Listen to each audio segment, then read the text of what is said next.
Christianity in the 18th century is marked by the First Great Awakening in the Americas, along with the expansion of the Spanish and Portuguese empires around the world, which helped to spread Catholicism, Protestant pietism, evangelicalism. Historian Sidney E. Ahlstrom identified a great international Protestant upheaval that created pietism in Germany and Scandinavia, the Evangelical Revival, and Methodism in England, and the First Great Awakening in the American colonies. This powerful grassroots evangelical movement shifted the emphasis from formality to inner piety. In Germany, it was partly a continuation of mysticism that had emerged in the Reformation era. The leader was Philip Spener. They downplayed theological discourse and believed that all ministers should have a conversion experience. They wanted the laity to participate more actively in church affairs.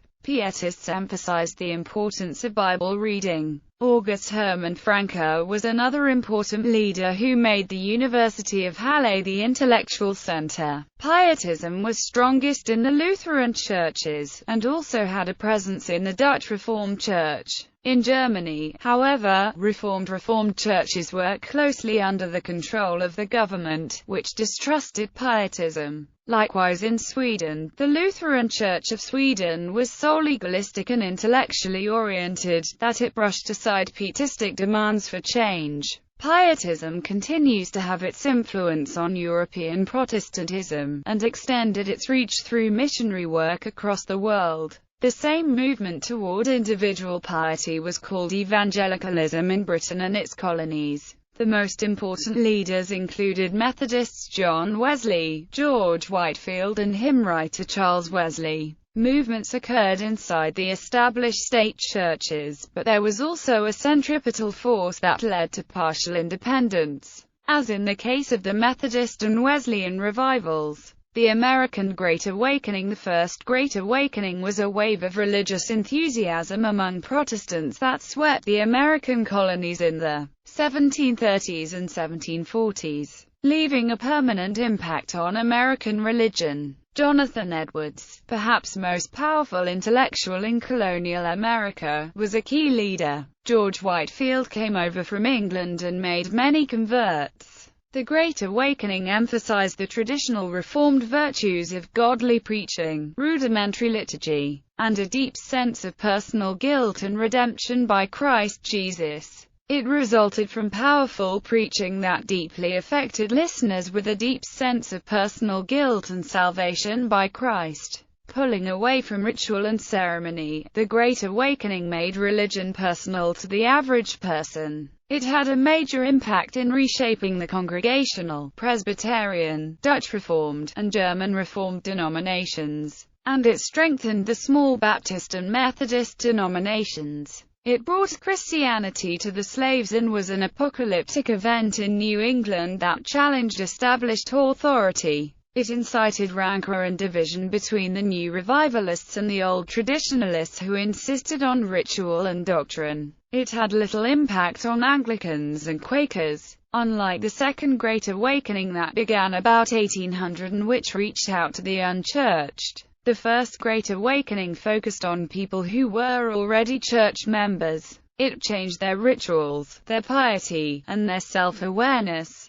The new style of sermons and the way people practiced their faith breathed new life into religion in America. People became passionately and emotionally involved in their religion, rather than passively listening to intellectual discourse in a detached manner. Ministers who used this new style of preaching were generally called New Lights, while the preachers of old were called Old Lights. People began to study the Bible at home, which effectively decentralized the means of informing the public on religious matters and was akin to the individualistic trends present in Europe during the Protestant Reformation. Roman Catholicism. Across Europe, the Catholic Church was in a weak position. In the major countries, it was largely controlled by the government. The Jesuits were dissolved in Europe. Intellectually, the Enlightenment attacked and ridiculed Catholic Church, and the aristocracy was given very little support. In the Austrian Empire, the population was a heavily Catholic, but the government seized control of all the church lands. The peasant classes continued to be devout, but they had no voice. The French Revolution of the 1790s had a devastating impact in France, essentially shutting down the Catholic Church, seizing and selling its properties, closing its monasteries and schools, and exiling most of its leaders. Jesuits throughout the enculturation controversy. The very existence of Jesuits were under attack in Portugal, Spain, France, and the Kingdom of Sicily. The enculturation controversy and the Jesuit support for the native Indians in South America added fuel to growing criticism of the order, which seemed to symbolize the strength and independence of the Church. Defending the rights of native peoples in South America hindered the efforts of European powers, especially Spain and Portugal, to maintain absolute rule over their domains. Portugal's Sebastião José de Carvalho e Melo, Marquis of Pombal, was the main enemy of the Jesuits.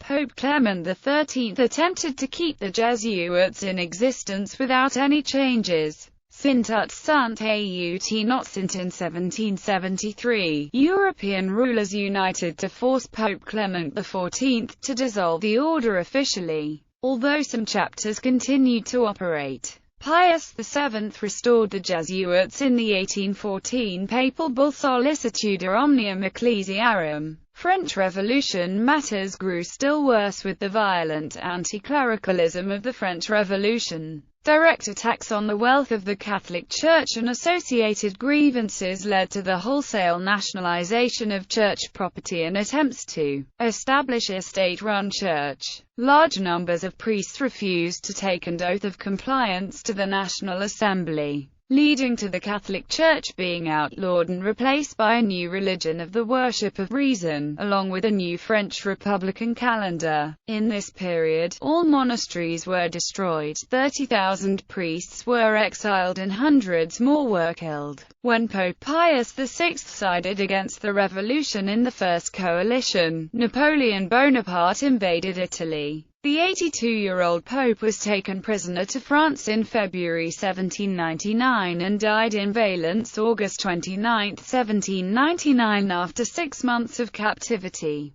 To win popular support for his rule, Napoleon re-established the Catholic Church in France through the Concordat of 1801. All over Europe, the end of the Napoleonic Wars signaled by the Congress of Vienna brought Catholic revival and renewed enthusiasm and respect for the papacy following the depredations of the previous era. Spanish colonies. The expansion of the Roman Catholic Portuguese Empire and Spanish Empire, with a significant role played by the Roman Catholic Church, led to the Christianization of the indigenous peoples of the Americas such as the Aztecs and Incas. In the Americas, the Roman Catholic Church expanded its missions but, until the 19th century, had to work under the Spain and Portuguese governments and military. Junipero Serra, the Franciscan priest in charge of this effort, founded a series of missions which became important economic, political, and religious institutions. China. The bull of Pope Benedict XIV Ex Quo Singulara from July 11, 1742, repeated verbatim the bull of Clement XI and stressed the purity of Christian teachings and traditions, which must be upheld against all heresies. Chinese missionaries were forbidden to take part in honors paid to ancestors, to Confucius, or to the emperors. This bull virtually destroyed the Jesuit goal to Christianize the influential upper classes in China. The Vatican policy was the death of the missions in China. Afterwards, the Roman Catholic Church experienced missionary setbacks, and in 1721 the Chinese rights controversy led the Kangxi Emperor to outlaw Christian missions. The Chinese emperor felt duped and refused to permit any alteration of the existing Christian practices. He told the visiting papal delegate, "You destroyed your religion. You put in misery all Europeans living here in China." Russian Orthodoxy. In 1721 Tsar Peter